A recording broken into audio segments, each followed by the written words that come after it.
நண்பர்களே, நான் இன்றைக்கி உங்களுக்கு ஒரு கதை சொல்ல போகிறேன். அந்த கதையை கேட்டு நல்லா ஷேர் பண்ணுங்கள், சப்ஸ்கிரைப் பண்ணுங்கள், என்ஜாய் பண்ணுங்கள். வாங்க கதைக்குள்ள போயிடலாம். ஒரு ஊரில் ஒரு இடத்துல 2 தொழிலதிபர்கள் செஞ்சுக்கிட்டாங்க.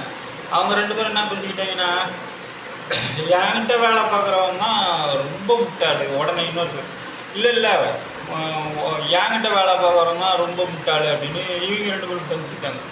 அதே மாதிரி இந்த தொழிலதிபர்கிட்ட வேலை செய்கிற அந்த 2 தொழிலாளிகளும் பார்த்து என்ன பண்ணிக்குவாங்க, இன்னொரு இடத்துல செஞ்சு அவங்க 2 பேரும் பேசிட்டாங்க. ஒருத்தர் சொல்லியிருக்காங்க, ஐயோ எங்கள் முதலாளி சரியான முட்டாள்றா அப்படின்னு. இன்னொருத்தன் என்ன சொல்லியிருக்கான், ஐயோ எங்கள் முதலாளி சரியான முட்டாள்றா அப்படின்னு. எப்படி நீ சொல்கிற? அது சொல்கிறேன் அப்போ என்றைக்காவது நம்ம 2 பேருமே பார்ப்போம் பாரு அப்படின்னு.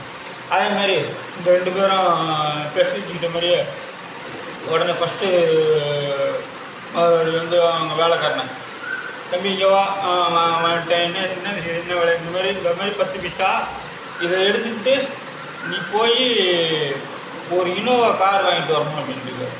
உடனே மாதிரி பேச்சே பேசல, உடனே அந்த 10 காசு எடுத்துகிட்டு போயிட்டு நான் இனோவா கார் வாங்கிட்டு வந்துடுறேன், ஒரு 10 கார் வாங்கிட்டு வந்துடுறேன் அப்படின்ட்டு 10 பைசா எடுத்துகிட்டு அவன் பாட்டுக்கு போயிட்டேன்.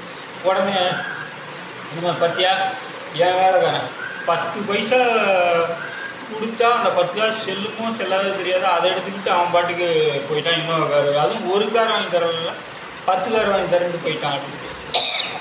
அடுத்தது இன்னொரு முதலாளி அவன் வேலைக்காரனை கூப்பிட்டு இந்த மாதிரிப்பா, இந்த மாதிரி என் வீட்டில் போயிட்டு நீ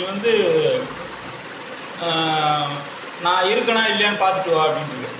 உடனே அவனும் சரிங்க, அவன் ரொம்ப பவ்யமாக அவனும் அதே மாதிரி சொல்லிட்டு அவங்க வீட்டுக்கு போய் பார்த்துட்டு வரேன் அப்படின்னு. அப்படியே அவங்க 2 பேரும் போய் சந்திச்சிட்டாங்க. பார்த்தியா 2 பேர் முதலாளியில் யார் முட்டாள்னா 10 காசு அதுவும் கொடுத்து, அதை நீங்கள் ஞாயிற்றுக்கிழமை ஷோரூம்லாம் மூடிடுவாங்க, எல்லோரும் ஓய்வு எடுக்கிறனால இன்றைக்கி போயிட்டு 10 காசை கொடுத்து 10 இனோவா காரு வாங்கிட்டு வாண்டுறான் பாரு. அப்போ என் முதலாளி தானே முட்டாள். ஐயோ உங்கள் முதலாளி பரவாயில்லடா, கொஞ்சமாவது பிடிச்சுங்க. ஆனால் எங்கள் முதலாளி பாரு, அவர் போய் வீட்டில் இருக்காரான்னு அவர் போய் பார்த்துட்டு வர சொல்கிறார்.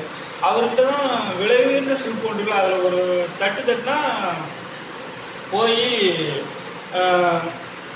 அவங்க வீட்டுக்கு ஃபோன் பண்ணி கேட்டால் தெரிஞ்ச ஏமா நான் இருக்கனா இல்லையா அப்படின்னு. அதை விட்டுட்டு என்கிட்ட சொல்லிட்டே இருப்பார் முதலாளி அப்படின்னு.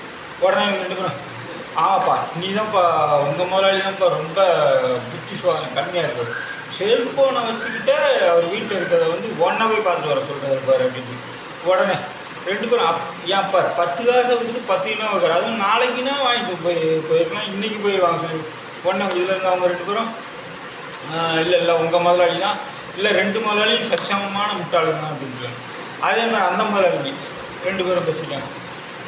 உடனே பார்த்தியா உன் வேலைக்காரன் தான் முட்டாள், நீ இங்கே இருக்குன்னு சொல்லாமல் அவன் பாட்டு போய் உன்னை பார்க்க போயிட்டாங்க. 10 காசுக்கு என்ன கிடைக்கும், அதுக்கு போய் ஏதோ பொருள் வாங்க போகிறேன்னு போயிட்டாங்க ஓமாக.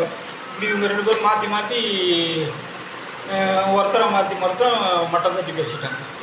இந்த கதையிலேருந்து என்ன தெரியுது, எப்பயுமே இந்த மாதிரி ஒரு நகைச்சுவையெல்லாம் வாழ்க்கையில் இருந்தால் தான் நம்ம வாழ்க்கையை ஜாலியாக இருக்கும். அதான் இந்த கதையோட நன்றி வணக்கம். ஒவ்வொருத்தரும் ஒரு மாதிரி மதிப்பீடு வச்சுருப்பாங்க. ஆனால் நம்மளுக்கு முன்னாடி நல்ல மாதிரி பசங்க பின்னாடி காலை வைப்பாங்க. அதான் இந்த கதையோட நன்றி வணக்கம்.